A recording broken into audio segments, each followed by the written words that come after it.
Hello students,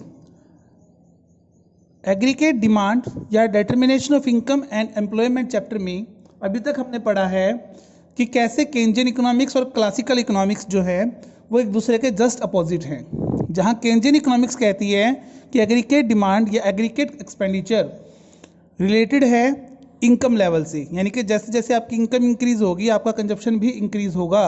वहीं जो classical theory है, क्लासिकल इकोनॉमिक्स क्या कहती है कि आपकी जो डिमांड है एग्रीगेट डिमांड वो प्राइस लेवल से रिलेटेड है। तो हमें मैक्रो इकोनॉमिक्स के अंदर हम केंजियन थ्योरी पढ़ के चलते हैं कि जहां इनकम लेवल से रिलेटेड है हमारी एग्रीगेट डिमांड। ठीक है, हमने ये भी पढ़ा कि एक इकोनॉमी के अंदर जहां सिर्फ दो सेक्टर हम लेके चलते हैं, एक हाउस होल्ड सेक्टर और दूसरा है प्रोड्यूसर सेक्टर। तो हाउस होल्ड सेक्टर जो इन्वेस्टमेंट एक्सपेंडिचर करता है उसे क्या कहते हैं, प्राइवेट कंजप्शन एक्सपेंडिचर यानी कि सी। और जो प्रोड्यूसर सेक्टर एक्सपेंडिचर करता है वो करता है इन्वेस्टमेंट पे, तो उसे बोलते हैं आई। तो aggregate demand is equal to C plus I, हमने ये पढ़ा।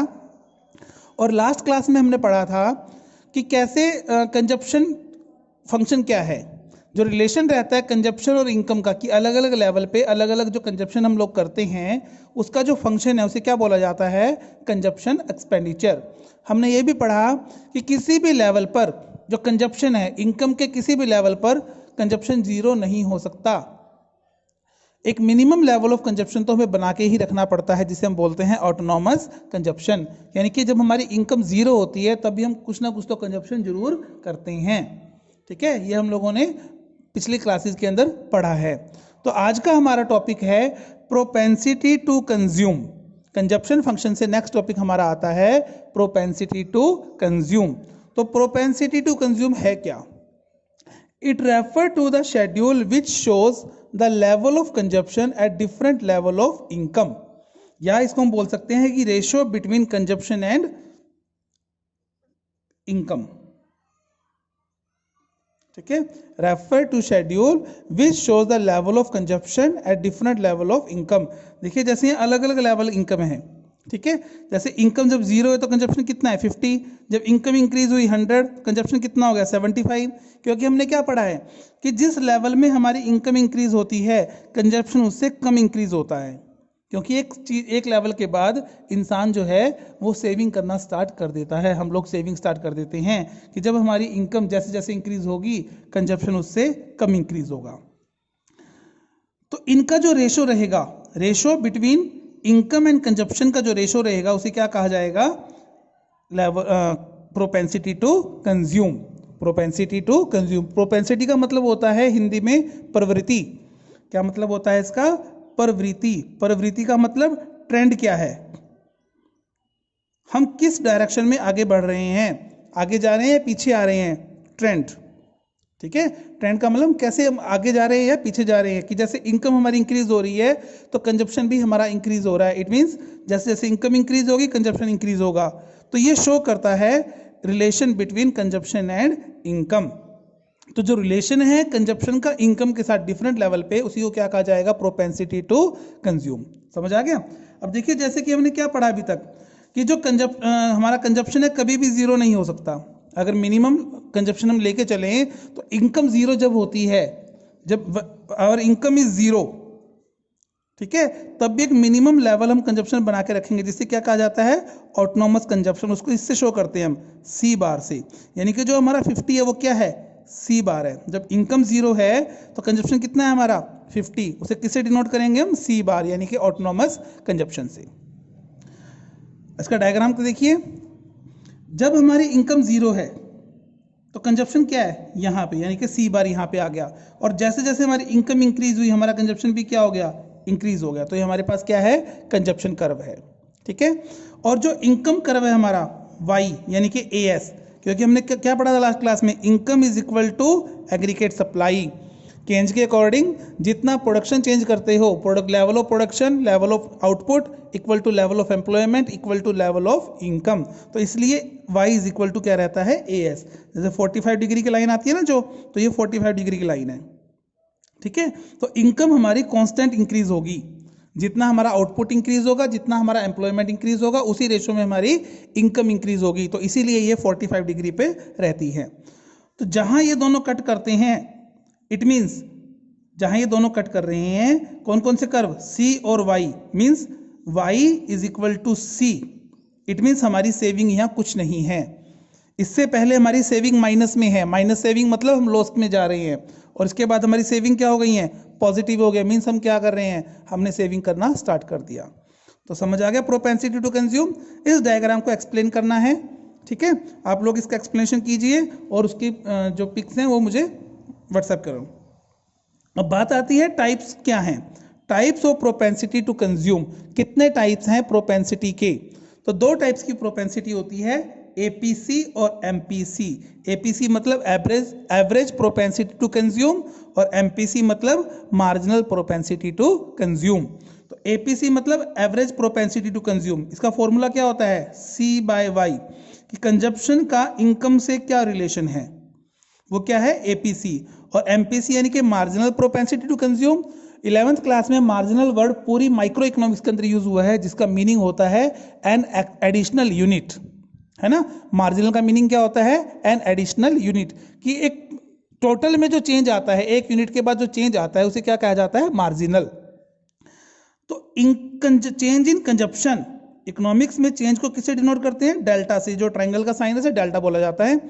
डेल्टा सी यानी कि change in consumption by delta Y यानी कि चेंज इन इनकम। तो इनकम में चेंज होने से कंजप्शन में कितना चेंज हुआ, इसी के रिलेशन को, इसी के मेजरमेंट को क्या कहा जाएगा, एमपीसी। थोड़ा डिटेल से पढ़ते हैं इसके बारे में हम। सबसे पहला है हमारा एपीसी। एपीसी मतलब average propensity to consume. Average propensity to consume ये क्या कहती है, it is the ratio between total consumption and total income. Total consumption and total income, हमारा जो कंजप्शन है उसका इनकम से क्या रिलेशन है, उसे क्या कहा जाएगा, एपीसी, यानी कि एवरेज प्रोपेंसिटी टू कंज्यूम। जैसे देखिए, जब इनकम हमारी जीरो है, कंजप्शन कितना है 50, इनकम इंक्रीज हो गई 100 पे, कंजप्शन कितना हो गया, इंक्रीज हो गया। इनकम फिर इंक्रीज हो गई, कंजप्शन फिर इंक्रीज हो गया, और ये प्रोसेस चलता रहा। जैसे जैसे हमारी इनकम इंक्रीज हो रही है, कंजप्शन भी इंक्रीज हो रहा है। लेकिन क्योंकि कंजप्शन में होने वाला चेंज इनकम में होने वाले चेंज से कम रहता है, हमने हमेशा पढ़ा ना कि जिस लेवल में हमारी इनकम इंक्रीज होती है, कंजप्शन उससे कम इंक्रीज होता है। तो APC equal to C by Y. APC का फॉर्मूला क्या है, सी यानी कि कंजप्शन बाय इनकम। तो जब हमने इनकम सी को इनकम से डिवाइड किया, 50 by 0 infinite, 100 by 100 1, 150 consumption 150, income कितनी है 200, कितना आया 0.75। जैसे कंजप्शन 200 हुआ, इनकम कितनी है 300, तो कितना है 0.67, और ये प्रोसेस आगे चला। समझ आ गया, एपीसी क्लियर हो गया एपीसी के बारे में। और एपीसी में एक चीज ध्यान रखना है यहाँ, तो एपीसी क्या है, ratio between total consumption and total income. Total consumption between total income, income और कंजप्शन का जो रेशियो है उसे क्या कहा जाएगा, APC, average propensity to consume. जब इनकम जीरो है तो अब भी मिनिमम लेवल तो हम बना के चलेंगे, यानी कि हमारे पास एपीसी क्या होगा, इनफाइनाइट होगा, ठीक है। और जब इनकम हमारी इंक्रीज हो गई 100 हो गई, तो कंजप्शन भी क्या हो गया, इंक्रीज हो गया। जिस लेवल पे इनकम इक्वल टू कंजप्शन है, जिस लेवल पे इनकम और कंजप्शन इक्वल है, वहां हमारा एपीसी कितना होगा, 1 होगा। और जैसे जैसे हमारी इनकम इंक्रीज हो रही है, एपीसी हमारा क्या हो रहा है, डिक्रीज हो रहा है। जैसे जैसे हमारी इनकम इंक्रीज हो रही है, एपीसी क्या होगा, कम होगा। ये शो क्या कर रहा है, ये शो करता है कि एक लेवल के बाद हम सेविंग करना स्टार्ट कर देते हैं, मतलब कंजप्शन में कमी आ जाती है। हो गया क्लियर। सेकंड है MPC. MPC means marginal propensity to consume. Marginal propensity to consume मतलब इनकम में चेंज होने से कंजप्शन में कितना चेंज होगा। तो ये क्या रेशो है, it is the ratio between change in income and change in consumption. कौन सा रेशो है ये, change in income and change in consumption, यानी कि delta C delta Y. Delta means change, है ना, अभी बताया था। तो डेल्टा सी डेल्टा वाई, समझ आ गया। अब देखें यहां से हम, तो डेल्टा सी कैसे आएगा, इसी टेबल में हम देखते हैं। इनकम में कितना चेंज हो रहा है हमारे पास, यहाँ 100 100 100 100 100 0 100 100 200 माइनस 100 100 3 माइनस 2 100। तो ये इनकम में कितना चेंज हो रहा है, हर लेवल पे 100 का चेंज हो रहा है। और कंजप्शन में कितना चेंज हो रहा है, डेल्टा सी कितना है हमारे पास 50, ठीक है। ये आप कम ज्यादा कर सकते हो, कोई जरूरी नहीं कि हमें 50 लेना है, ठीक है। तो ये डिपेंड करता है कि एमपीसी कितनी है। अब हमारी एमपीसी कितनी है, 0.5 है। यहाँ से कैसे निकलेगी एमपीसी? एमपीसी का फॉर्मूला होता है delta C delta Y. MPC का फॉर्मूला क्या रहता है? Delta C delta Y. तो डेल्टा सी कितना है मेरे पास? 50। डेल्टा वाई कितना है? 100।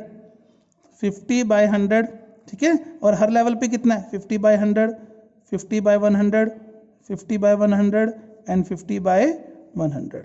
तो हर लेवल पे कितना आ रहा है? 0.5। यानी कि हमारी जो प्रोपेंसिटी है कंज्यूम करने की, एमपीसी है, वो क्या है? कांस्टेंट है। एमपीसी हमारी क्या है? कांस्टेंट। ये हर किसी पर्सन के लिए अलग रहती है।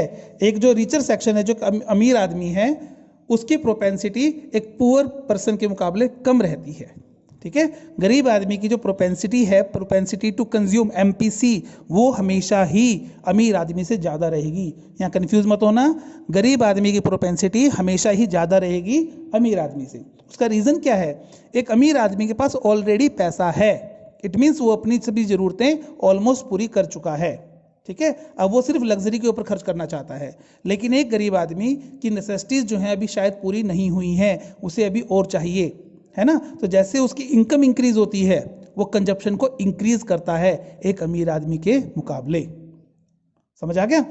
एक गरीब आदमी जो है वो एक पुअर पर्सन जो है वो एक रिच पर्सन के मुकाबले प्रोपेंसिटी ज़्यादा रखता है खर्च करने की, है ना, क्योंकि उसे अपनी ज़रूरतें पूरी करनी है। अगर उसके पास पैसा आता है तो वो क्या करता है? अपनी बेसिक नेसेसिटीज़ को पूरा करने की, अपनी लग्जरी लाइफ को जीने की कोशिश करता है। लेकिन एक जो अमीर आदमी है उसके पास ऑलरेडी बहुत सारा पैसा है, तो वो शायद उन पैसे को उतने रेशो के अकॉर्डिंग खर्च नहीं कर पाता। यहाँ बात इनकम की नहीं हो रही है, यहाँ बात रेशो की हो रही है। जैसे सपोज कि एक गरीब आदमी है, उसके पास 100 रुपये इनकम आई। एक गरीब आदमी के पास कितनी रुपये इनकम आई? 100 रुपीज़, और उसने 80 रुपीज़ उसमें से खर्च कर दिए, है ना। तो उसकी प्रोपेंसिटी कितनी हुई? 0.8। कितनी हुई? 0.8। और एक अमीर आदमी जो है, एक जो अमीर आदमी है, उसकी सपोज की इनकम जो है वो 10,000 रुपीज़ इंक्रीज होगी, लेकिन उसे खर्च कितने किए? 4,000। अब देखने में तो 4,000 रुपये ज़्यादा खर्च किए ना उसने, मतलब 80 रुपये खर्च किए थे, कहाँ 4,000, लेकिन रेशो कितना है? 0.4 का यहाँ। तो प्रोपेंसिटी किसकी हुई? इसकी डबल हो गई, गरीब आदमी की, ठीक है। तो ये प्रोपेंसिटी की बात हो रही है कि प्रोपेंसिटी जो है वो एक अमीर आदमी के मुकाबले एक गरीब आदमी की ज़्यादा रहती है। तो हम इसलिए कह सकते हैं कि जो अंडर डेवलप कंट्रीज़ हैं या डेवलपिंग कंट्रीज़ हैं, उनकी जो प्रोपेंसिटी है वो ज़्यादा रहती है डेवलप कंट्री के मुकाबले, अमीर देशों के मुकाबले। समझ आ गया? तो मार्जिनल प्रोपेंसिटी टू कंज्यूम हो गया क्लियर? ये कोई दिक्कत नहीं है। अब हम बात करते हैं फीचर्स की। Features of APC, features of MPC. Features of APC में कि एपीसी इक्वल टू 0 होगा, सॉरी 1 होगा। एपीसी कितना होगा? 1 होगा, जब कंजप्शन और इनकम हमेशा क्या रहेंगे? इक्वल होंगे। अगर कंजप्शन और इनकम 0 हैं, जैसे किया कि 100 पे थे, इनकम 100 थी, कंजप्शन भी कितना था? 100 था, तो हमारा एपीसी कितना था? 1 था, ठीक है। Next, APC greater than 1 when C is greater than Y. मतलब कंजप्शन अगर एक्सपेंडिचर से ज़्यादा है, जैसे इस केस में था कि जो हमारा कंजप्शन है 50 है, लेकिन इनकम कितनी है? 0, मीन्स हमारा कंजप्शन ज़्यादा है, तो इनफाइनाइट है, मीन्स 1 से ज़्यादा है। APC is less than 1, third point is APC is less than 1 when consumption is less than Y, ठीक है। कंजप्शन हमारा देखिए, अब इनकम हमारी क्या है? 200 है, कंजप्शन कितना है? 150, तो एपीसी क्या हुआ? 0.75, यानी कि लेस देन 1, ठीक। APC fall with increase in income. जैसे जैसे हमारी इनकम इंक्रीज हो रही है, वैसे वैसे हमारा एपीसी क्या हो रहा है? डिक्रीज हो रहा है, कम हो रहा है ना। और ध्यान रखना कि एपीसी कभी भी 0 नहीं हो सकता। APC can never be 0। उसका रीजन क्या है? एक मिनिमम लेवल ऑफ कंजप्शन तो हम बना के ही चलेंगे, भले ही हमारी इनकम 0 हो। जैसे यहाँ 0 इनकम थी, उस 0 इनकम पे भी हमने क्या किया? कुछ ना कुछ तो कंजप्शन किया है, तो कभी भी जो एपीसी है वो 0 नहीं होगा। शॉर्ट रन की बात कर रहे हैं हम यहाँ, ठीक है। अब फीचर्स बात करते हैं। एमपीसी की फीचर्स क्या हैं? एमपीसी जो है हमेशा 0 से 1 के बीच में रहेगा। एमपीसी जो है नॉर्मली जो रहता है वो 0 से 1 के बीच में रहता है, क्योंकि हम ये मान के चलते हैं कि सारी की सारी इनकम जो है वो कंज्यूम वो नहीं करता, कुछ ना कुछ पार्ट उसका सेव कर लेता है। सेकंड है, इफ एंटायर इनकम, जो एडिशनल इनकम है, अगर वो सारी की सारी खर्च कर देता है, जैसे कि delta C equal to delta Y है, डेल्टा सी डेल्टा वाई के इक्वल हो जाए, वैसे एक बहुत रेयर केस के अंदर होता है, तो एमपीसी कितना रहेगा, 1 रहेगा।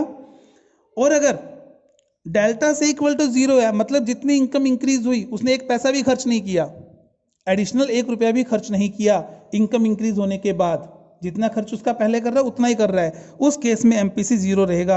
लेकिन ये भी लगभग इम्पॉसिबल सी कंडीशन है।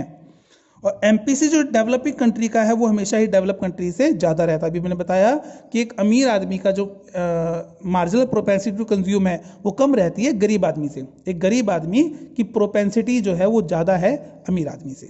समझ आ गया? आई होप कि प्रोपेंसिटी हमारी जो थी वो क्लियर होगी। कल हम पढ़ेंगे इन्वेस्टमेंट के बारे में और इन्वेस्टमेंट मल्टीप्लायर के बारे में। तो till then stay at home, stay safe.